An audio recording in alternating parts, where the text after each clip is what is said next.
had I known about it before I made the request to disqualify the judges. Okay. Sir, what does this outcome suggest about the ICC's impartiality and the integrity of its judicial process, especially in politically sensitive cases like this? I'm not going to impugn the impartiality or the partiality of the International Criminal Court. As far as I'm concerned, the judges are doing their job as they're expected to do, given their mandate under the Rome Statute. I have no reason whatsoever to doubt their integrity. Sir, if the investigation proceeds and leads to prosecution, what legal consequences could President Duterte realistically face under international law? Well, I'm hoping that this case won't proceed to prosecution because we have a confirmation hearing, first of all, and we have a number of live issues which we're litigating at the present moment in time. So I suggest we cross that bridge when we come to it. Sir, would you know that if there's really a clear timeline regarding the adjudication of the motion for the interim release? I would hope that within a month it would be decided. As I said, we've currently in the process of making our request for leave to reply. We hope to be able to reply to the prosecution's response to our request for interim release. And then the judges will rule. Under the Rome Statute, the judges are meant to rule on a request for interim release as speedily as possible. Sir, in relation to that, many people in the Philippines were a bit confused with when you previously stated that the prosecution did not oppose your request for interim release, and then apparently the prosecution's response or written observation with respect to the interim release request is that they strongly oppose that. Can you clarify that, Attorney? Once again, I stand by what I said. There was originally a non-opposition to interim release, but I'm not going to litigate the case now in the media. The case is a live issue, the matter is a live issue, sorry, before the court, and I'm not allowed to litigate it by way of social media. Thank you, sir. There are reports claiming that Belgium and Australia declined to host former President Duterte during his interim release. What is the truth behind this? Well, I don't know where Cristina Conti, because I guess that's who you're referring to, got that from. I'm not going to comment on any country. I'm not allowed to. These matters are confidential. But I assume that Cristina Conti, knowing the way that she thinks, has looked at the interim release agreements at the court and has decided that Belgium, because Belgium has signed an interim release treaty, is the destination or the proposed destination for President Duterte. I'm not going to comment on that. The same goes, by the way, for the Honourable Justice Minister or the Secretary for Justice in the Philippines, Mr. Remula, Yes. who's decided that there's a Latin American country that's prepared to receive President Duterte. Once again, I assume that he thinks we're talking about Argentina because, once again, Argentina has signed an interim release agreement with the International Criminal Court. I'm not going to comment on that. Okay, sir. The Department of Justice in the Philippines reportedly sponsoring witnesses in the ICC case against the President Duterte because, as you mentioned, sir, all evidence related to the former chief executive's war on crime has already been destroyed. He mentioned that. What's your comment on that? Sponsoring witnesses to cooperate or encouraging witnesses to cooperate? I don't know. We'll investigate that matter, and if it's true, then they will be cross-examined, those witnesses, in court, and these allegations will be put to them. Sir, pertaining to the interim release, the annex terms and conditions, specifically paragraph 32, mentions that President Duterte will refrain from public engagement, holding office, and communicating with individuals outside his family. How does this affect the mandate given to him by the people of Davao as their newly elected mayor? I look at the events in Davao and the elections as something else entirely. I view it as a vote of support for President Duterte, the former president, and I view it as a rejection of what was done to him by the current incumbent government.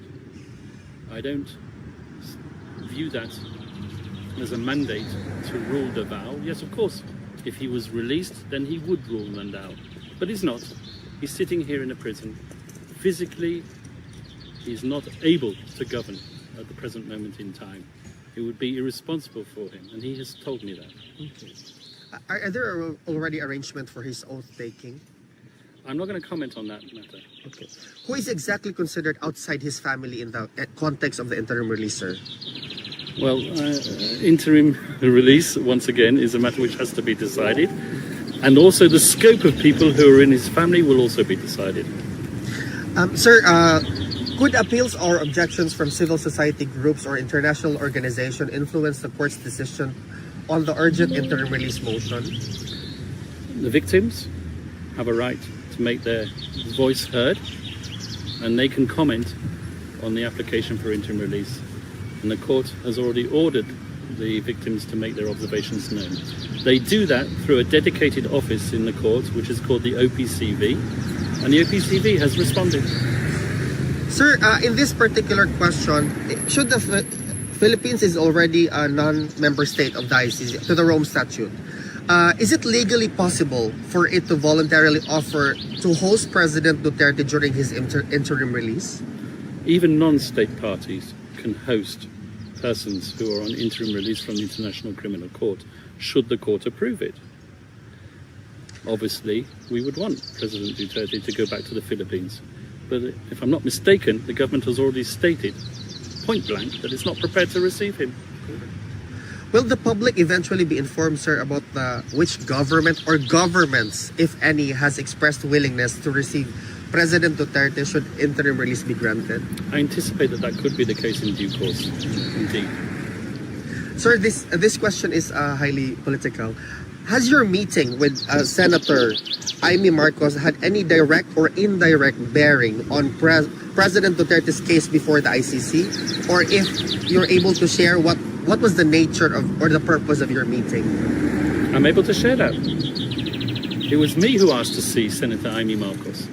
I wanted to see her because I saw her in action in the committee hearings. I was impressed by what she had to say. I was impressed by the way she handled those hearings. And I was impressed also by the conclusions and the report that she produced. So I asked to meet her in order to receive that report. And I did. Thank you, sir.